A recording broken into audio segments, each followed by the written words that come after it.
కృపగల దేవుడు మన ప్రభు అయిన యేసయ్య పరిశుద్ధ నామములో కూడి వచ్చిన మీ అందరికీ నా హృదయపూర్వకమైన వందనాలు తెలియజేస్తున్నాను. కొద్దిసేపు దేవుని మాటలు విందాం. పరిశుద్ధ గ్రంథము నుండి 107వ కీర్తన 9వ వచనం. 107వ కీర్తన 9వ వచనం.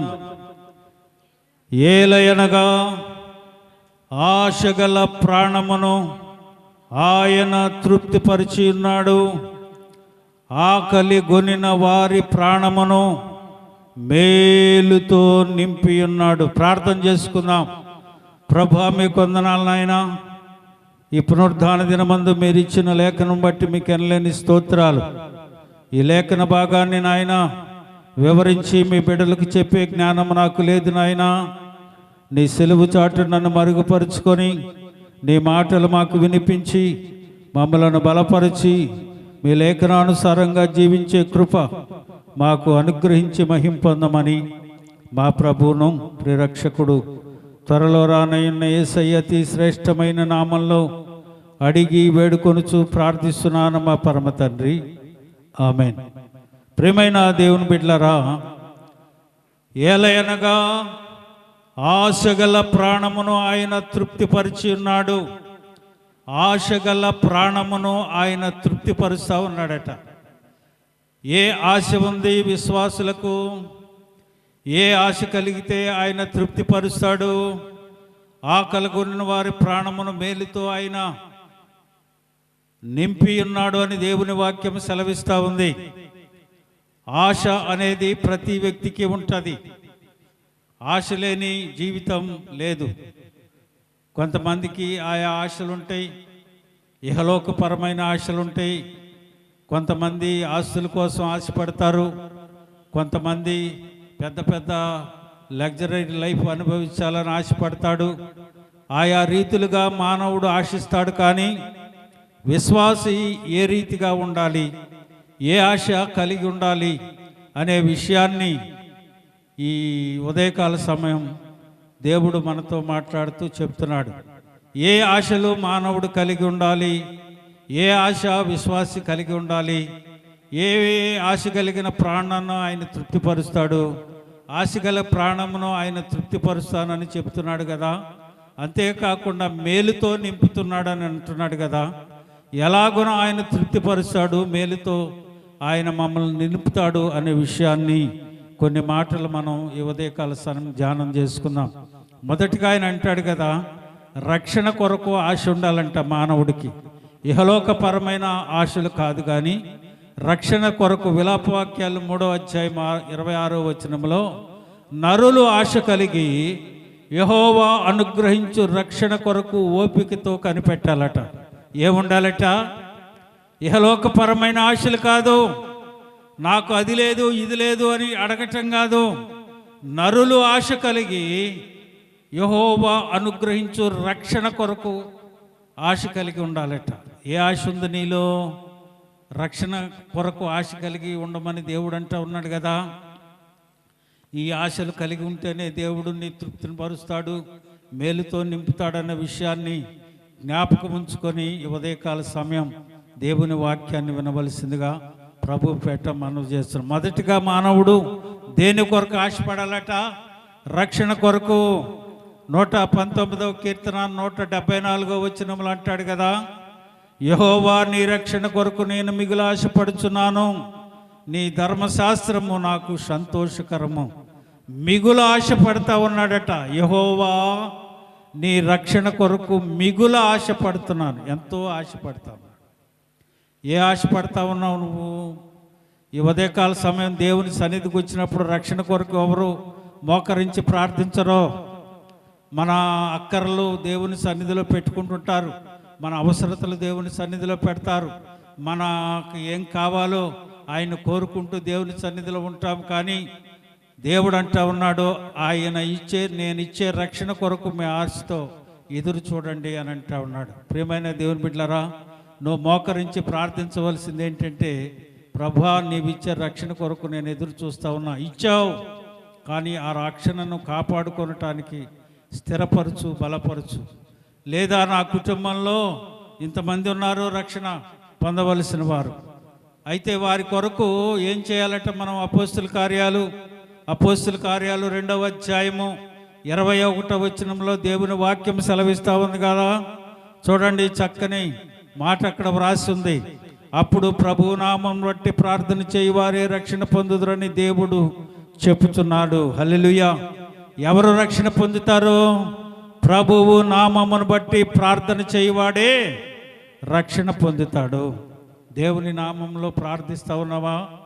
ఉదయకాల సమయం లేచి దేవుని సన్నిధిలో, ప్రభువా నా కుటుంబంలో నా యజమానుడు రక్షణ లేదు, లేదా నా కుమార్తె రక్షణ లేదు, నా అల్లుడు రక్షణ లేదు, నా బిడ్డలో రక్షణ లేదు, నా కుటుంబంలో ఇంతమంది రక్షణ పొందవలసిన వారు ఉన్నారు ప్రభువా, ఆశ కలిగి నీ సన్నిధిలో నేను ఓపికతో కనిపెడుతున్నాను తండ్రి అని నీవు ప్రార్థిస్తే ఏమంటుంది వాక్యము? ప్రభువు నామమును బట్టి ప్రార్థన చేసేవాడు ఏం చేస్తాడట? రక్షణ పొందుదురు. హల్లెలూయా చెప్పండి. హల్లెలూయా. ప్రియమైన దేవుని బిడ్డలారా, ఆయన నామములో శక్తి ఉంది, ఆయన నామములో రక్షణ ఉంది. ప్రభువు నామమును బట్టి ప్రార్థన చేయవాడు రక్షణ పొందుతాడట. నీ ఆశ అంతా దేని మీద ఉండాలి? రక్షణ మీద ఉండాలి. ప్రభు ఇచ్చే రక్షణ కొరకు ఎదురు చూడాలి. ప్రార్థన చేస్తూ ఆయన ఇచ్చే రక్షణ కోసం కనిపెడుతూ ఆ రక్షణను పొందుకునే వారముగా మనం ఉండాలి. రెండవదిగా చూడండి, వాక్యం మీద ఆశ పెట్టుకోవాలట. మొదట రక్షణ మీద, రెండవది వాక్యం మీద. 119వ కీర్తన 114వ వచనంలో, నా మరుగు చోటు నా కేడము నీవే, నేను నీ వాక్యము మీద ఆశ పెట్టుకొని ఉన్నాను. దేని మీద ఆశ పెట్టుకోవాలట? వాక్యం మీద. హల్లెలూయా. వాక్యము దేవుడై ఉన్నాడు. ఆది యందు వాక్యం ఉండెను, వాక్యము దేవుని యొద్ద ఉండెను, ఆ వాక్యమే దేవుడై ఉండెను, ఆ వాక్యమే కృపా సత్య సంపూర్ణుడిగా మన మధ్య నివసించను. హల్లెలూయా. మన మధ్య నివసించున్న దేవుడైన వాక్యాన్ని మీద నువ్వు ఆశ పెట్టుకోవాలి. ఏమంటున్నాడు ఆయన? నా మరుగు చోటు నా కేడము నీవే, నేను నీ వాక్యము మీద ఆశ పెట్టుకుని ఉన్నాను. హల్లెలూయా చెప్పండి. హల్లెలూయా. ఆయన ఇచ్చే రక్షణ మీద, ఆయన వాక్యము మీద నీవు ఆశ పెట్టుకోవాలి. కానీ ఇహలోకపరమైన వాటి మీద నువ్వు ఆశ పెట్టుకోవటానికి వీల్లేదు. నీ ఆశ అంతా దేవుని మీదే, నీ ఆశ అంతా ఆయన ఇచ్చే రక్షణ మీదే, నీ ఆశ అంతా ఆయన వాక్యం మీదే. మూడవది చూడండి, ఆయన ముఖ దర్శనం మీద ఉండాలట. కీర్తనాకారుడు 17వ కీర్తన 15వ వచనం. కీర్తనాకారుడు కీర్తనల గ్రంథం 17వ అధ్యాయము 15వ వచనం, నేనైతే నీతి గలవాడనై నీ ముఖ దర్శనము చేసేదను, మేల్కొనినప్పుడు నీ స్వరూప దర్శనముతో నా ఆశను తీర్చుకుందును. హల్లెలూయా. ఆయన దర్శనం మీద ఆశ ఉందంట. స్వరూప దర్శనముతో నేను చూసి నా ఆశను తీర్చుకుందునని దావీదు అంటా ఉన్నాడు. ఆయన ఆశ అంతా ఏంటి? ఆయన ఆశ అంతా ఏంటి? నీ ముఖ దర్శనం చేసేది. ప్రియమైన దేవుని బిడ్డలారా, ఈరోజు దేవుడు మనకు అనుగ్రహించిన రక్షణను బట్టి ఆయన ముఖ దర్శనం కోసం ఎదురు చూడాలి. నా ఆశ అదే, నీ ఆశ అంతా అదే. కానీ ఇహలోకపరమైన విషయాల మీద ఆశ కలిగి ఉంటున్నారు. కానీ ఆయన వాక్యం మీద ఆశ లేదు, ఆయన ముఖ దర్శనం మీద ఆశ లేదు, ఆయన ఇచ్చే రక్షణ మీద ఆశ లేదు. ప్రార్థనకు రావటం ఆలస్యం. మన ఏడుపంతా, మన కన్నీరంతా, మన బాధ అంతా, మన శ్రమ అంతా ఆయన సన్నిధిలో పెట్టుకుంటమే. కానీ ఆయన ఇచ్చే రక్షణ కోసం, ఆయన వాక్యం కోసం, ఆయన ముఖ దర్శనం కోసం మనం దేవుని సన్నిధిలో ప్రార్థించలేదు. 11వ కీర్తన 7వ వచనంలో, యెహోవా నీతిమంతుడు, ఆయన నీతిని ప్రేమించువాడు, యథార్థవంతులు ఆయన ముఖ దర్శనము చేసేది. ఎవరు చేస్తారట? ఆయన ముఖ దర్శనం ఎవరు చేస్తారు? ఆయన ఆశ ఉంది నీ ముఖ దర్శనం చేయాలని. కానీ నీతిమంతుడు అనగా నీతిని ప్రేమించేవాడు, యథార్థవంతులు ఎవరు చూస్తారంట ఆయన ముఖ దర్శనం? నీతిమంతులు, ఆయన నీతిని ప్రేమించేవాడు, యథార్థవంతులు ఆయన ముఖ దర్శనము చేసేదారు. హల్లెలూయా చెప్పండి. హల్లెలూయా. ఎన్నిసార్లు ఆయన ముఖ దర్శనం చేశావు నువ్వు? నీతిని, యథార్థతను ఆయన ప్రేమించి నీవు ముఖ దర్శనం చేసావో లేదు? ఎప్పుడు దేవుడు నిన్ను దర్శించాడో, ఆయన దర్శనం కోసం ఏ రీతిగా నువ్వు ఆశ కలిగి ఉంటున్నావో అది లేదు మనకి. ఆ ఆశ లేదు. నీ ముఖ దర్శనం చేయాలనే ఆశ ఉందయ్యా అని దేవుని సన్నిధిలో ప్రార్థించదురు. ఎందుచేతంటే ఇహలోకపరమైన ఆశల మీదే వీరు ఆశ కలిగి ఉంటారు, కానీ దేవుడిచ్చే రక్షణ మీద, దేవుని వాక్యం మీద, ఆయన ముఖ దర్శనం మీద ఆశ లేదు. ఏ ఆశ కలిగి ఉన్నావో ఈ ఉదయకాల సమయం నిన్ను నీవు పరీక్షించుకోమని ప్రభు పేట మనవి చేస్తున్నాం. చూడండి 22 ప్రకటన గ్రంథం 4వ వచనంలో ఆయన అంటాడు కదా, ఆయన దాసులు ఆయనను సేవించుచు, ఆయన దాసులు ఆయనను సేవించుచు ఆయన ముఖ దర్శనము చేయుచుందురు, ఆయన నామము వారి నొసళ్ళ మీద ఉండును. ఎవరంట ఆయన ముఖ దర్శనం చేసేది? నీతిని ప్రేమించేవాడు, నీతి కలిగి ఉన్నవాడు, యథార్థత కలిగి ఉన్నవాడు, ఆయన దాసులు. ప్రియమైన దేవుని బిడ్డలారా, ఆయన దాసుడుగా దాసురాలుగా నీవు ఉంటే ఆయన ముఖ దర్శనం నీకు అనుగ్రహిస్తాడు. ఆయన్ని ముఖాముఖిగా నువ్వు చూడగలిగే పరిస్థితి ఆయన కలుగు చేశాడు. ఏ ఆశ కలిగి ఉన్నావో ఈ ఉదయకాల సమయం ప్రభువును బట్టి నీవు కనుగొని దేవుని ఇచ్చే రక్షణను, ఆయన వాక్యాన్ని, ఆయన ముఖ దర్శనం చేయటానికి ఆశ కలిగి ఉండు. 4వది చూడండి, ఆయన మాట మీద ఆశ ఉండాలంట.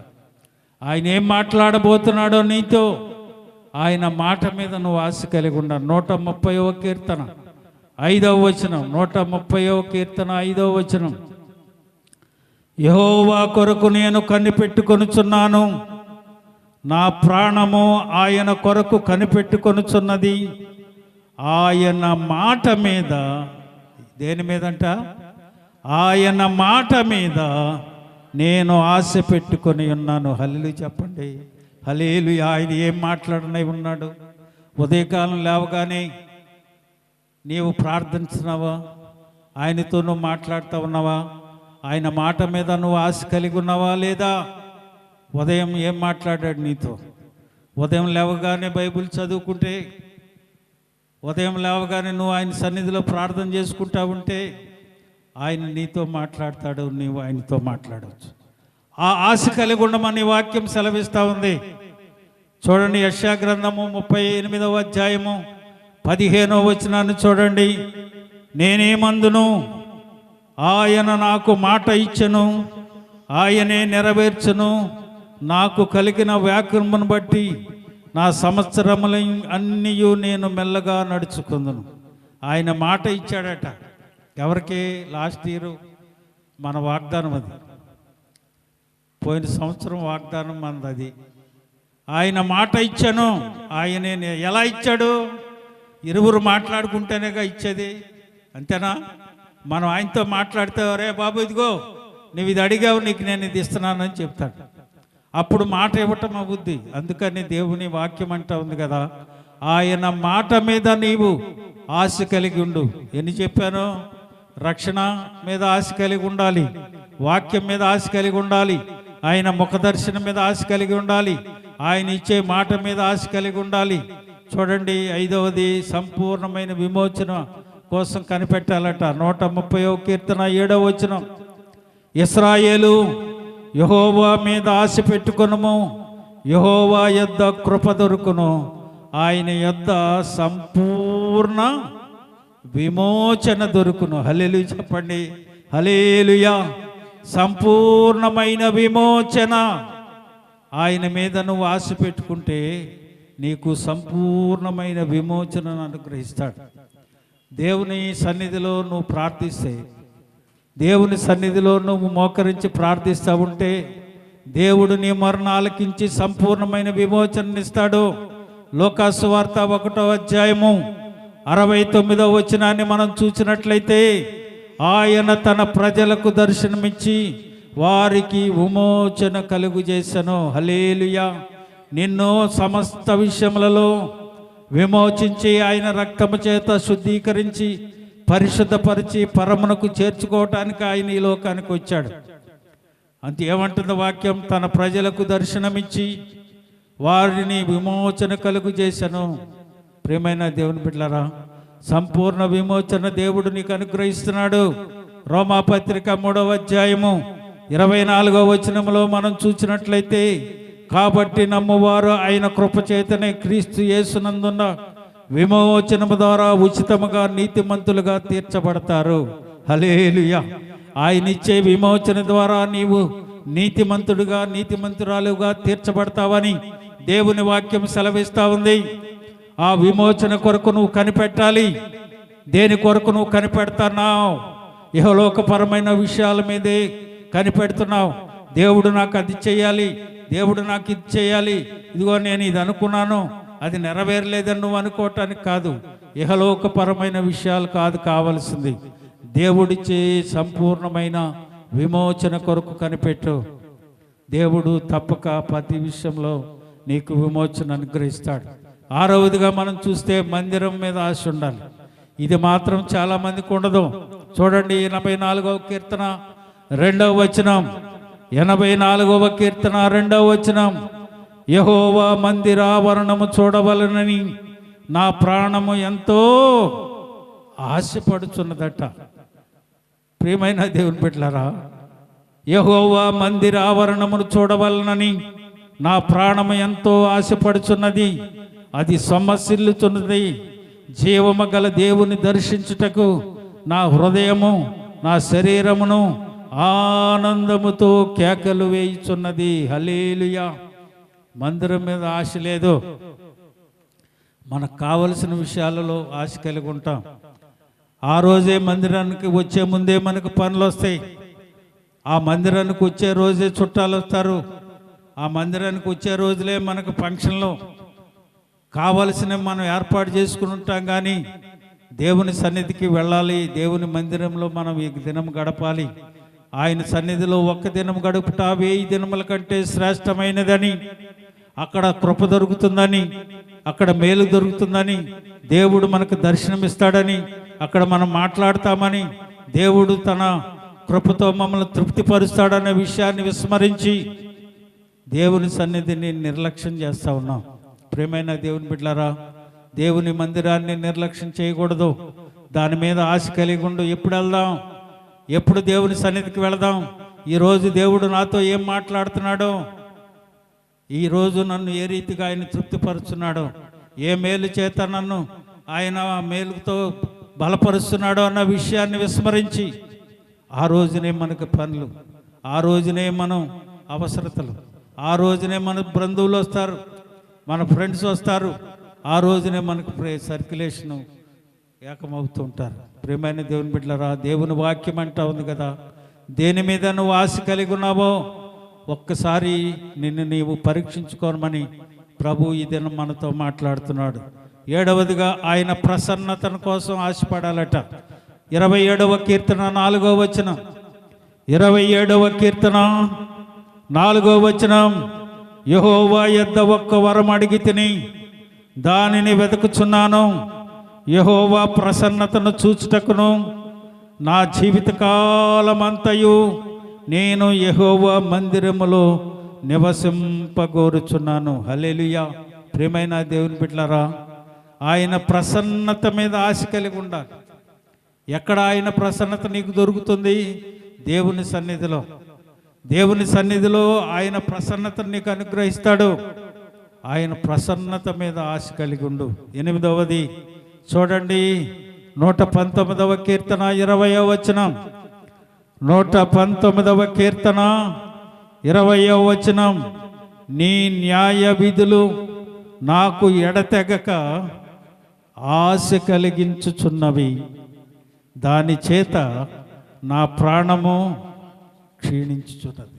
ఆశ కలిగి ఆయన ఆ న్యాయ విధుల మీద క్షీణించే అంతవరకు ఆ విధులను మీద ఆశ కలిగి ఉన్నాడట. ప్రియమైన దేవుని బిడ్డలారా, ఎలాగున నీవున్నావు? ఆయన న్యాయ విధుల మీద ఆశ కలిగి ఉండు. దిక్కు నీటి వాగుల కొరకు ఆశపడినట్టు నీ కొరకు నా ప్రాణము ఆశపడుచుందంటాడు. దుప్పి ఏ రీతిగా ఆశ కలిగి ఉందో నీటి కొరకు, అలాగనే నా ప్రాణము నీ కొరకు ఆశ కలిగి ఉన్నది. 42వ కీర్తన 1వ వచనంలో చెప్పబడింది. ప్రియమైన దేవుని బిడ్డలారా, ఏ ఆశ నువ్వు కలిగి ఉన్నావో ఈ ఉదయకాల సమయం దేవుని సన్నిధిలో నిన్ను నీవు పరీక్షించుకోమని ప్రభు పేట మనవి చేస్తూ ఉన్నాం. 9వదిగా సువార్త ప్రకటన మీద ఆశ ఉండాలట. రోమాపత్రిక 15వ అధ్యాయము 21వ వచనం. రోమాపత్రిక 15వ అధ్యాయము 21వ వచనం చదవండి.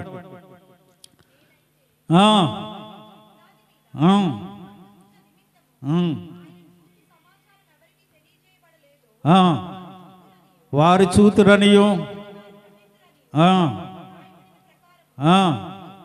క్రీస్తు నామము ఎరుగని చోట్ల సువార్తను ప్రకటించవలెనని మిక్కిలి ఆశ గలవాడనయ్యుండి అలాగూ ప్రకటించనని. హల్లెలూయా చెప్పండి.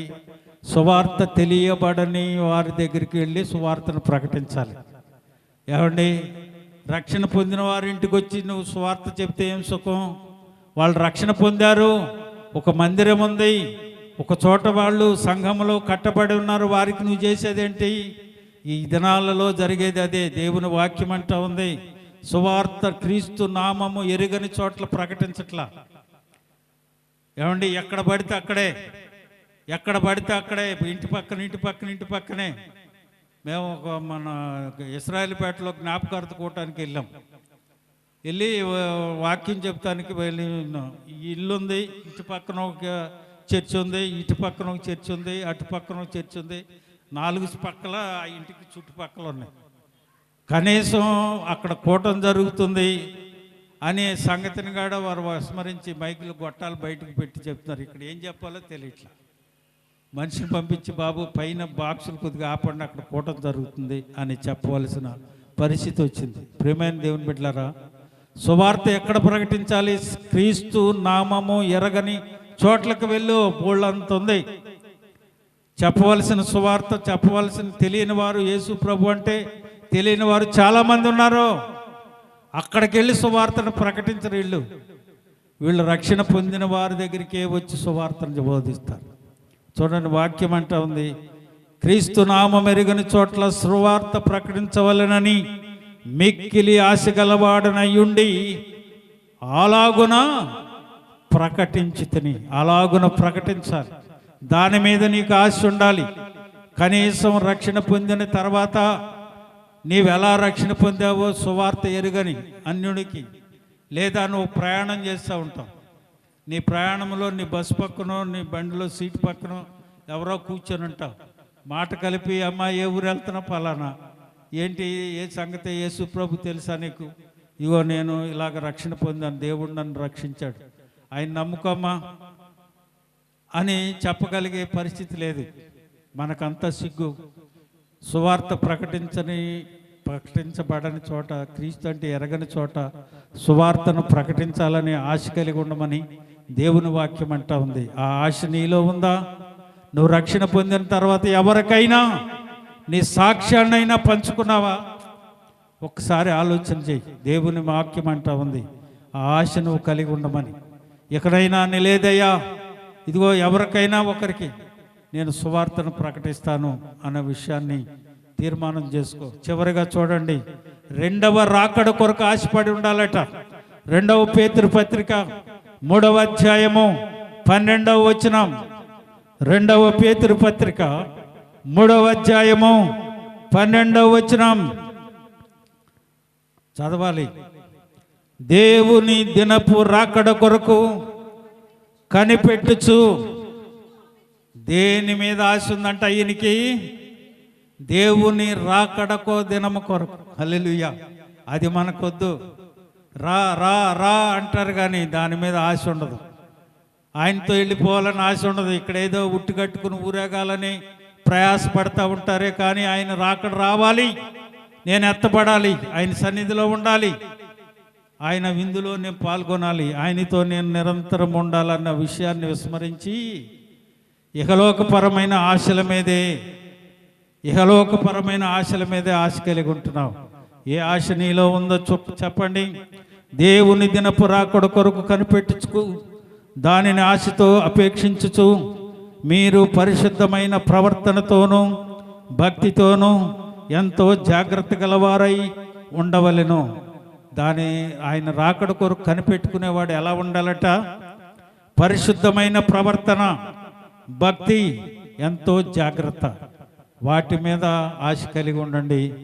చూడండి, 10 విషయాలు మీకు చెప్పాను. 1 వాక్యం మీద, రెండవది మొదటిగా రక్షణ మీద, రెండవది వాక్యం మీద, మూడవది ముఖదర్శనం మీద, నాలుగవది ఆయన మాట మీద, ఐదవది సంపూర్ణ విమోచన మీద, ఆరవది మందిరం మీద, ఏడవది ఆయన ప్రసన్నత మీద, ఎనిమిదవది ఆయన న్యాయ విధుల మీద, తొమ్మిదవది సువార్తను ప్రకటించడంలో, 10వది ఆయన రాకడ కోసం. హల్లెలూయా. ఈ ఆశ కలిగి నీవు జీవిస్తూ ఆయన సన్నిధిలో ప్రార్థిస్తే ప్రభు కార్యం చేస్తాడు. నిరంతరము నిత్యము మనం ఆయన సన్నిధిలో ఉండినట్లుగా ఆయన చూస్తాడు. అలాగున దేవుడు మనల్ని దీవించునుగాక.